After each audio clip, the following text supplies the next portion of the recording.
Welcome back to Mr. Vaughn's classroom, where math is made easy.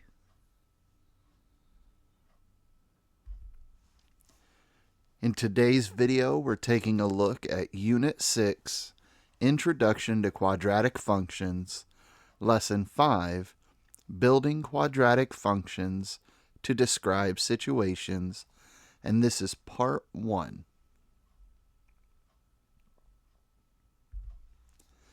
The learning goal today is to measure falling objects. We have two learning targets. As we work through the practice problems, keep these at the front of your mind. We'll come back and take a look at these again at the end of the lesson just to check and make sure you learned everything you needed to be prepared for your test.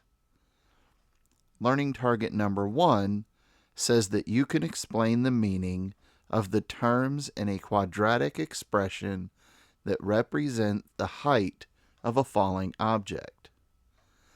And learning target number 2 says you can use tables, graphs, and equations to represent the height of a falling object.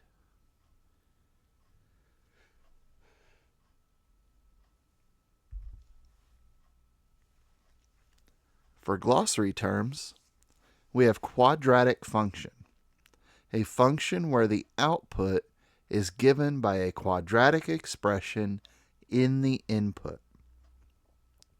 And you have to remember that a quadratic expression has an x squared term, and that is the highest power in the expression.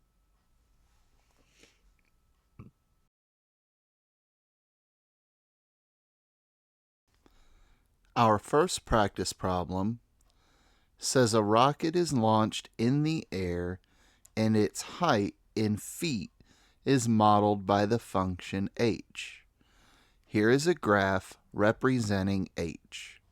Select all true statements about the situation. So here's an example of a problem where you want to look over your answer choices first. And if you do, you'll notice that some of them are talking about the same thing, so only one of them could possibly be true. So first I want to look at A and B. Notice they're talking about where the rocket is launched from in relation to how far above the ground it is. And that is going to be the y-intercept right here.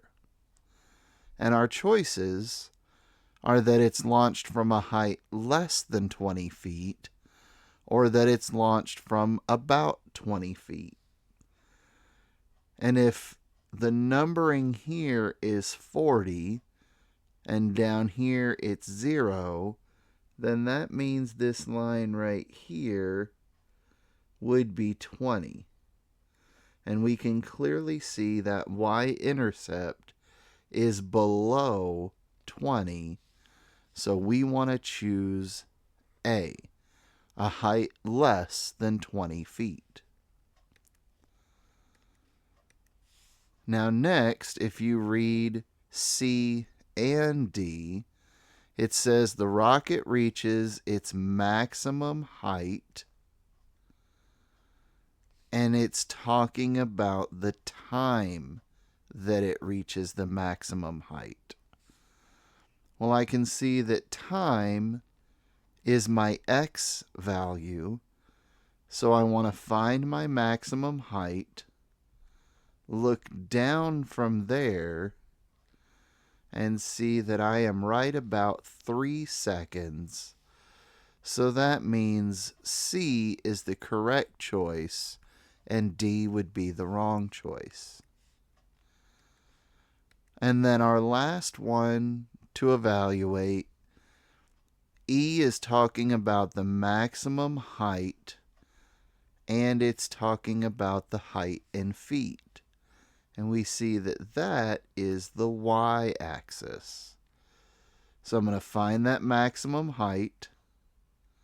I'm going to go left, and I'm going to see it's right about 160 feet. That is what choice E says, so E would also be correct. So statements A, C, and E are all true statements about this situation. If you have any questions about this practice problem, please leave a comment below, and I'll get back to you with any help that I can offer.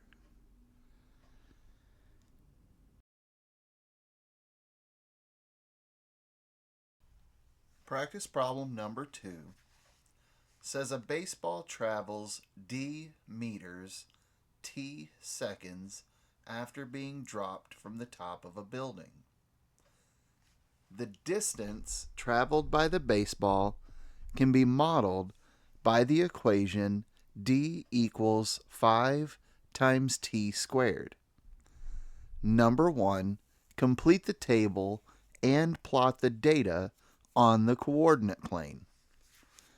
So, if it has been 0 seconds, then we have 5 times 0 squared. 0 times itself is 0, times 5 is 0 meters. So we have a point at the origin. Next, we have 0.5 seconds.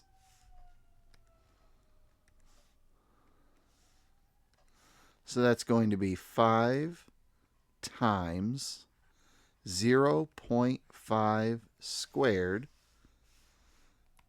So in a calculator, we would say 0.5 squared times 5 equals 1.25 meters. So we go over to 0.5 and up just a little bit to where 1.25 would be. Next, we have 1 second. So that would be 5 times 1 squared. Well, 1 times 1 is 1, and 1 times 5 is 5. So we go over to 1, up to 5, and put our next point. Next, we have 5 times 1.5 squared. We go to the calculator. 1.5 squared times 5 equals 11.25. So we go over to 1.5, and we go up just a little bit past 10, where 11.25 would be. And finally, we have 2 seconds. That would be 5 times 2 squared. 2 times 2 is 4, times 5 is 20. So we go over to 2 and up to 20. So this is how we can fill out the table and how we can plot the points on the coordinate plane. Now number 2 is asking, is the baseball traveling at a constant speed? Explain how you know. And the answer is no. One reason is it doesn't form a straight line on the graph.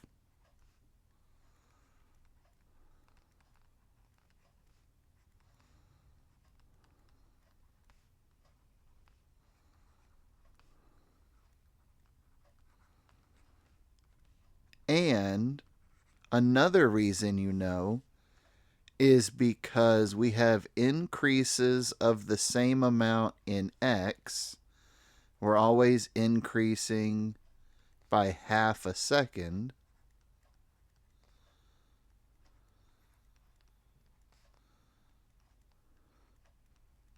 but our distance increases by 1.25, then it increases by 3.75, then it increases by 6.25, and then it increases by 8.75.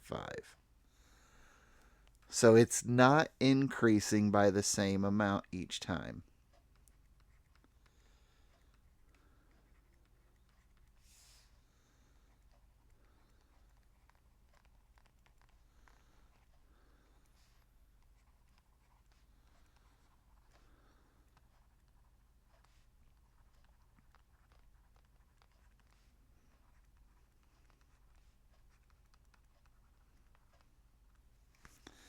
So actually what's happening in this situation is that gravity is accelerating the baseball towards the ground, and therefore it is actually speeding up and falling faster as it approaches Earth's surface. So if you have any questions about any part of this practice problem, please leave a comment below and I'll get back to you with any help that I can offer.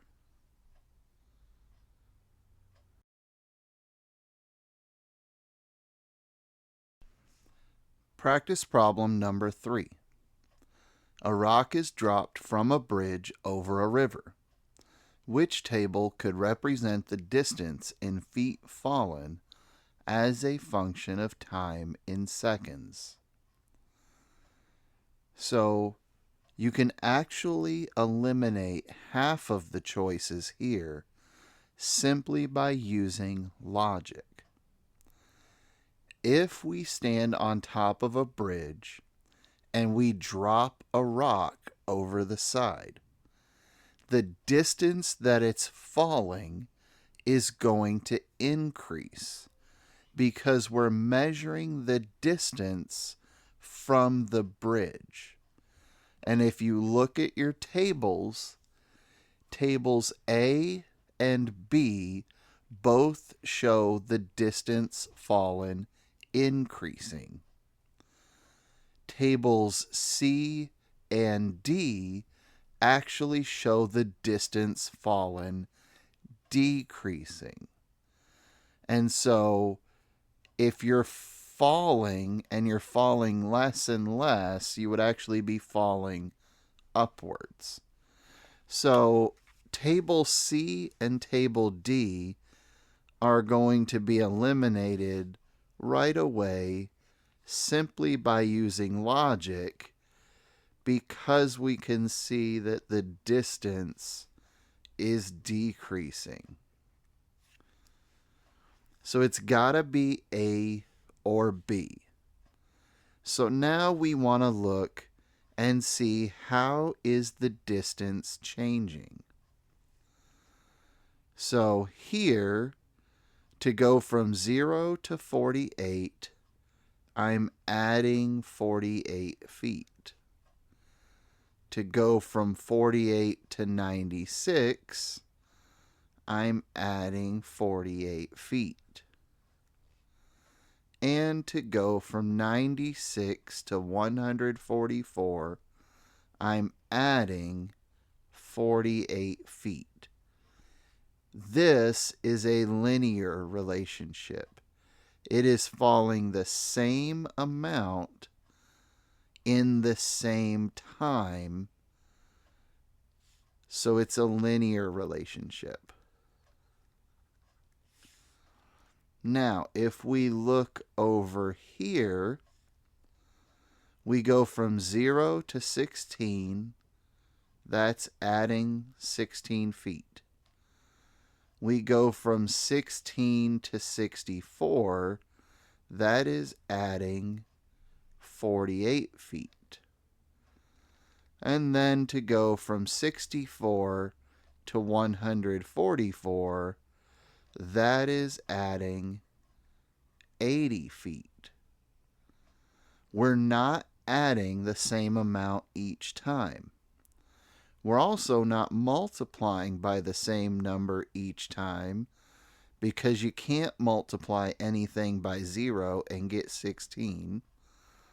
16 to 64 would be multiplying by 4, and then 64 to 144 would be multiplying by just over 2.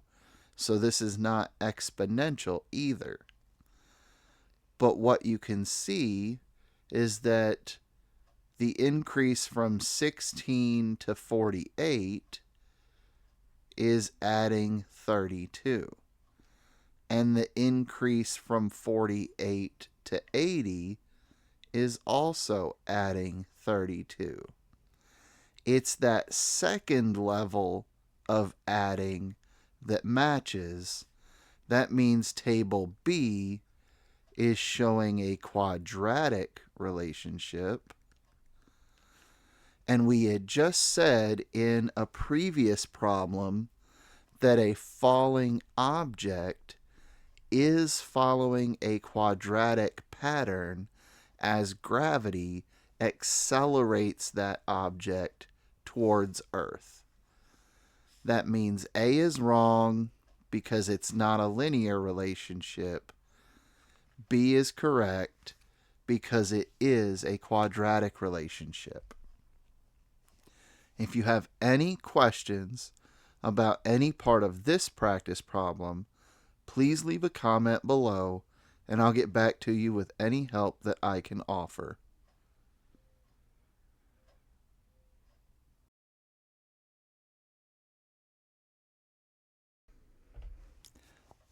Our next practice problem says a small ball is dropped from a tall building. Which equation could represent the ball's height, h, in feet relative to the ground as a function of time, t, in seconds? So you've got to think back to previous problems in this lesson and remember that free fall objects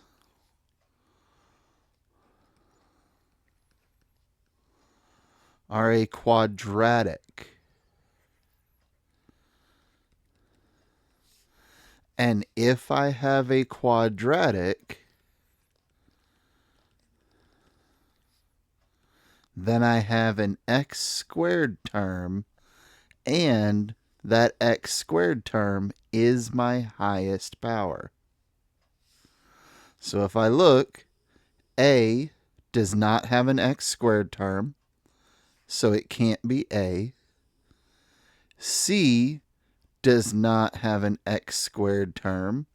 It actually has the input being the exponent, so that would actually be exponential. And then D does not have an x squared term, so it cannot be D. The only one that is correctly being modeled by a quadratic is choice B. If you have any questions about this practice problem, please leave a comment below and I'll get back to you with any help that I can offer.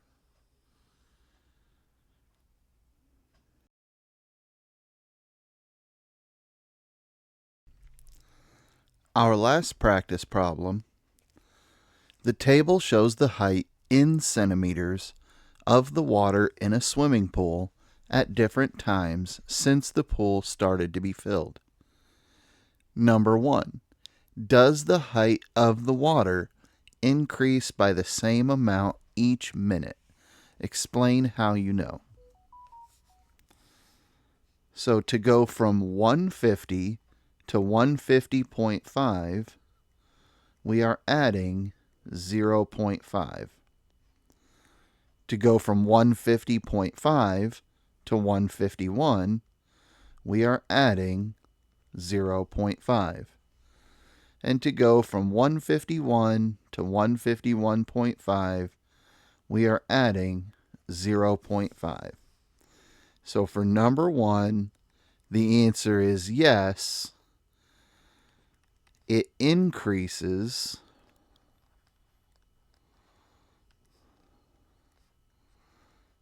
by 0.5 centimeters each minute. Now for number 2, if we want to know the factor, we can take the second number and divide it by the first. So 150.5 divided by 150 equals 1.003. Next, we have 151 divided by 150.5, and that gives us 1.003.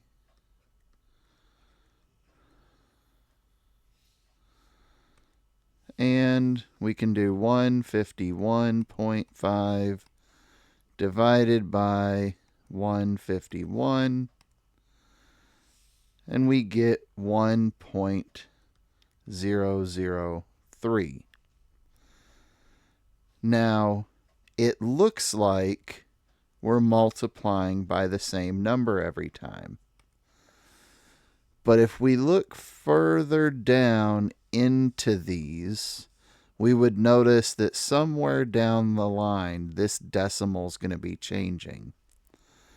And the reason that I know that is because we're increasing by 0.5 each time, but 0.5 is going to be a slightly different fraction of each of the previous ones. So we're increasing by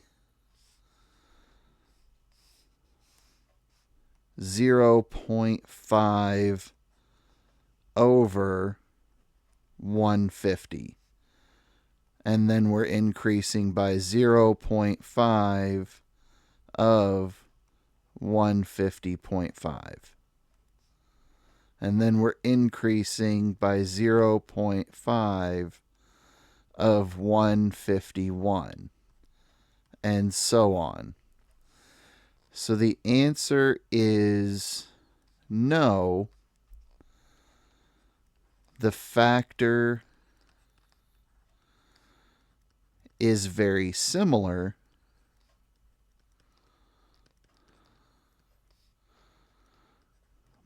but not completely the same. If we kept going further and further down this table, eventually we would start to see it make a difference in the factor to where it was noticeable.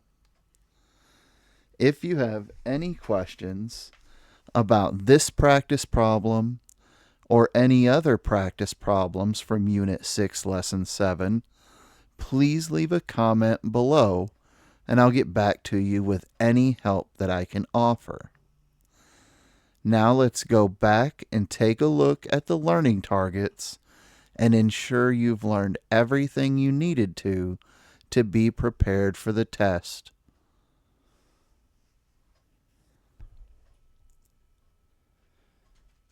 So, reviewing our learning targets, number 1 says that you can explain the meaning of the terms in a quadratic expression that represents the height of a falling object. So here, you need to understand that falling objects are referenced or represented by quadratic expressions.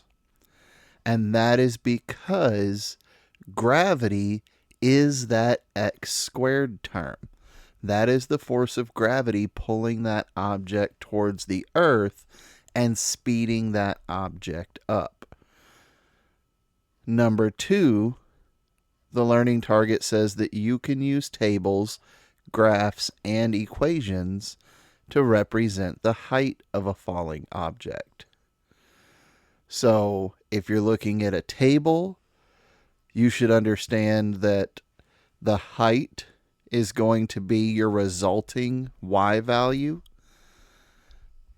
If you're looking at a graph, it is going to be whatever the y value is at that specific point on the graph.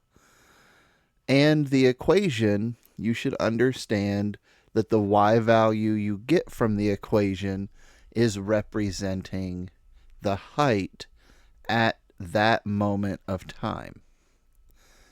So as long as you understand those two things, then you are right where you should be. If you have any questions, please leave a comment below, and I'll get back to you with any help I can offer. If you found this video helpful, I ask that you please hit the subscribe button and give this video a thumbs up, and I look forward to seeing you in the next lesson.